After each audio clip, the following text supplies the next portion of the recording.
verme özüm alama. Başladın mı?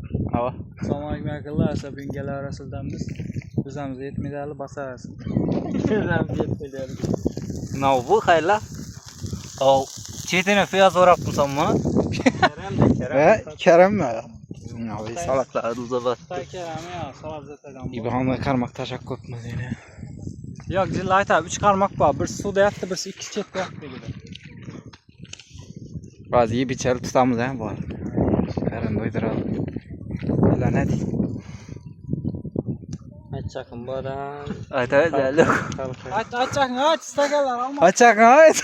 Molla bu matizden çatmış mıydı? Bütün tele kor verdi taşak geledi bula pulun tölep mavi. Bullaçılıkın gerek miydi? Su algamız su. Şunca su alıngan istege alınma eski geçanı tölep. Pulun tölep taşak kaç kaldı?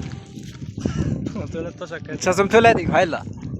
20 mi tölep? 20 milyon töletti böyle kısım botup. Otur abi yüzüm alar mı onu tekrar. Soyalar alalım. Bunu kara bir reçepini görstem ha. Reçepini aç koy. Ana karla işlep otur. Kara görek ne oldu işlep otur. İşte ne yap? İyi de eline gel koyayım ben bunu. Kayla zıt kayın bir göre. Öyle yok mu da alıp yazmayın da bodur verdim. Ne o yağı dedi onu kayla? Çerim yağı. Çerim yağı dedik ha. Bunu çekisi gerekirse zötü bir sileyim. Ha kayla. Ölçülme al bunu. Neye koyamam bunu ben. Ne oldu? Neyse gel. Kanalıma.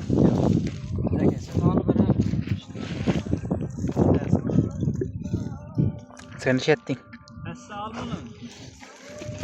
Aç işte bak. Aslında ilk gün bitir her şey. Şu.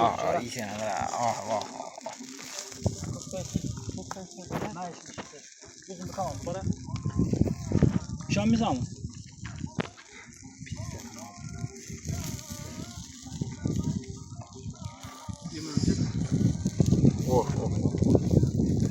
Soruşun şartlı. Traktör yine. Şurberşim görüp dur.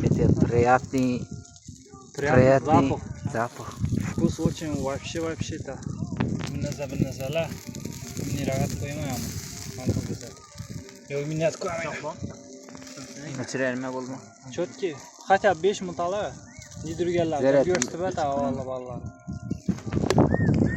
Bu hanımız cep yanımız şalalık. Onun yanımız şalalık. Murat şal. Şemmer şalalık.